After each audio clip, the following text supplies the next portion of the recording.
आधी रात का समय था। हिमालय की ऊंची बर्फीली चोटियों पर तेज हवाएं चल रही थी। चारों ओर ऐसा सन्नाटा था मानो स्वयं समय भी ठहर गया हो। एक प्राचीन गुफा के भीतर अग्नि की हल्की लौ जल रही थी। वहां एक वृद्ध ऋषि गहरी ध्यान अवस्था में बैठे थे। उनके सामने उनका शिष्य भय और जिज्ञासा से भरी आंखों से उन्हें देख रहा था। कुछ देर बाद ऋषि ने धीरे धीरे अपनी आंखें खोली और गंभीर स्वर में कहा, क्या तुम जानते हो कि शिवलिंग केवल एक पत्थर नहीं माना जाता? शिष्य आश्चर्य से उनकी ओर देखने लगा।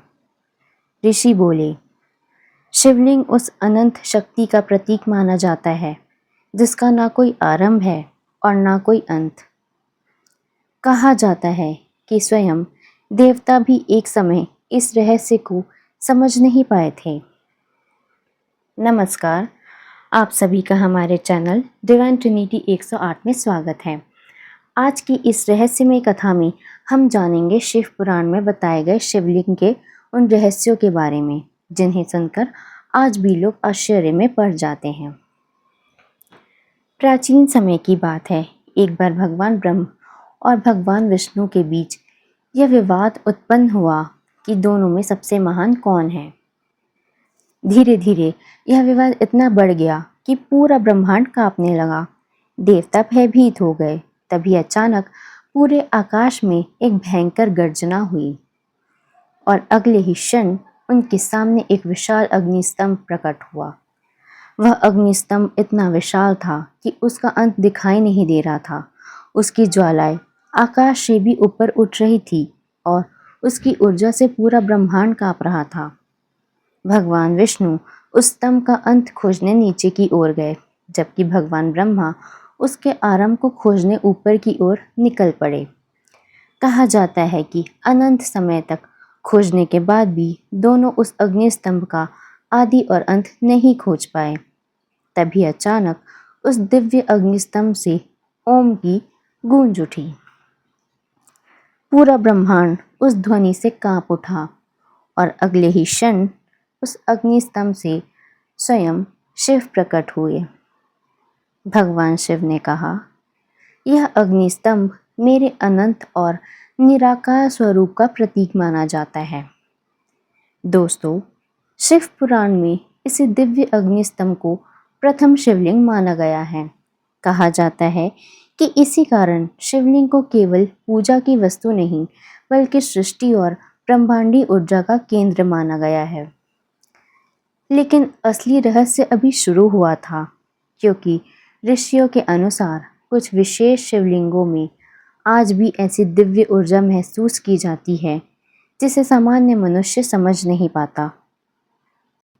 गुफा के भीतर अग्नि की लौ धीरे धीरे जल रही थी। बाहर हिमालय की बर्फीली हवाएं और भी तेज हो चुकी थी।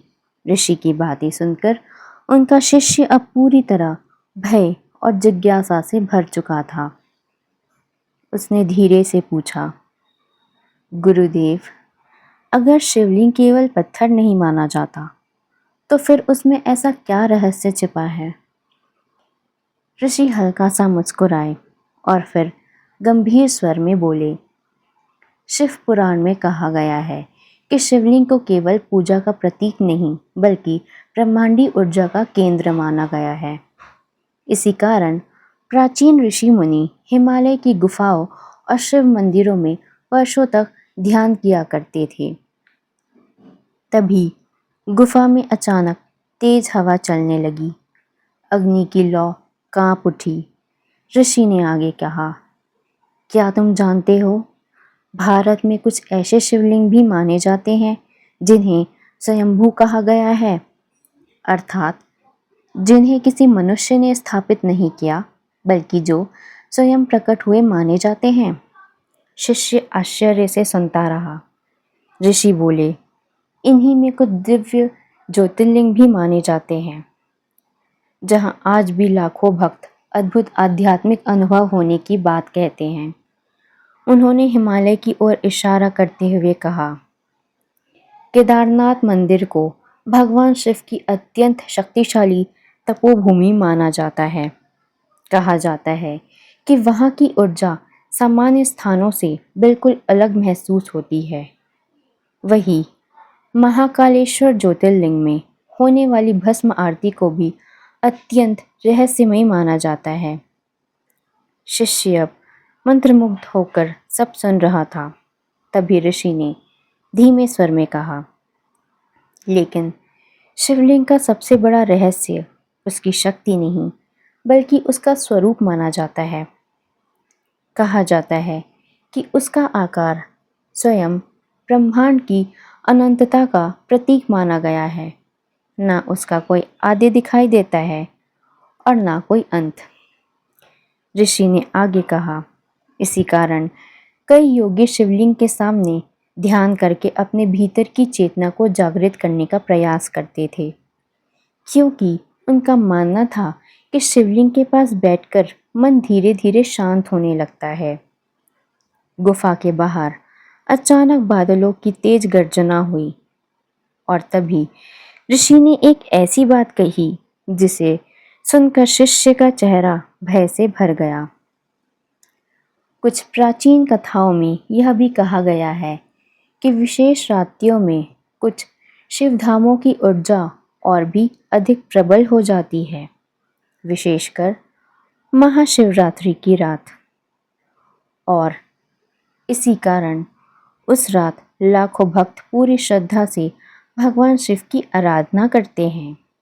लेकिन दोस्तों, असली रहस्य अभी बाकी था, क्योंकि शिव पुराण में भगवान शिव को केवल सृष्टि का नहीं बल्कि स्वयं काल और प्रलय का स्वामी भी बताया गया है। रात और भी गहरी हो चुकी थी। हिमालय की उस प्राचीन गुफा में केवल अग्नि की हल्की लौ जल रही थी। ऋषि के शब्द सुनकर उनका शिष्य अब पूरी तरह स्तब्ध हो चुका था। उसने कांपती आवाज में पूछा, गुरुदेव, क्या सच में कुछ शिवलिंगों में आज भी दिव्य शक्ति महसूस की जाती है? ऋषि ने धीरे से आंखें बंद की और बोले, सनातन परंपराओं में ऐसा माना गया है कि कुछ स्थान केवल मंदिर नहीं बल्कि ऊर्जा के केंद्र माने जाते हैं।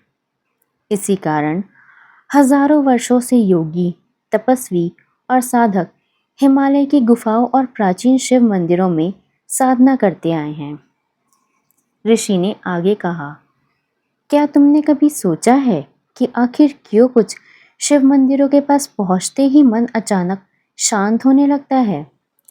क्यों कुछ स्थानों पर भक्तों को ऐसी अनुभूति होती है मानो वहां कोई अदृश्य शक्ति मौजूद हो? शिष्य ध्यान से सब सुन रहा था। तभी ऋषि बोले, शिव पुराण में भगवान शिव को स्वयं काल और मृत्यु का स्वामी बताया गया है। इसी कारण शिवलिंग को केवल सृष्टि ही नहीं बल्कि समय, परिवर्तन और प्रलय का भी प्रतीक माना जाता है। ऋषि ने गुफा के बाहर हिमालय की ओर देखते हुए कहा, जब सृष्टि का अंत होता है तब सब कुछ उसी अनंत चेतना में विलीन हो जाता है जिससे उसकी उत्पत्ति हुई थी, और उसी अनंत चेतना का प्रतीक शिवलिंग माना जाता है। दोस्तों, प्राचीन ग्रंथों में कई ऐसे रहस्यमय शिव धामों का उल्लेख मिलता है जिन्हें आज भी अत्यंत दिव्य माना जाता है। कहा जाता है कि अमरनाथ में बनने वाला हिम शिवलिंग चंद्रमा की कलाओं के अनुसार छोटा और बड़ा होता दिखाई देता है। वही केदारनाथ मंदिर को भगवान शिव की अत्यंत शक्तिशाली तपोभूमि माना जाता है। कुछ कथाओं में यह भी कहा गया है कि कुछ प्राचीन शिवलिंगों के पास साधना करने वाले ऋषियों को दिव्य अनुभूतियां होती थी।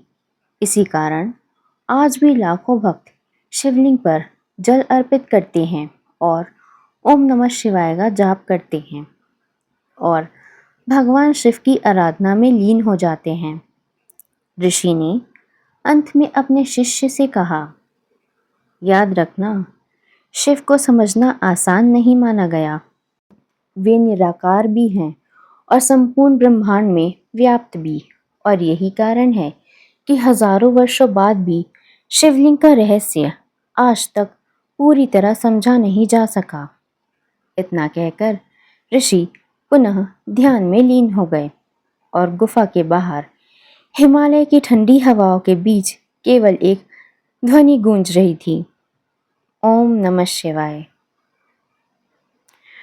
अगर आपको यह रहस्यमय सनातन कथा पसंद आई हो तो वीडियो को लाइक करें, अपने मित्रों और परिवार के साथ साझा करें और हमारे चैनल डिवाइन ट्रिनिटी 108 को सब्सक्राइब ज़रूर करें ताकि आप ऐसे ही और भी दिव्य सनातन रहस्य और शिव पुराण से जुड़ी कथाएं सुन सकें। हर हर महादेव।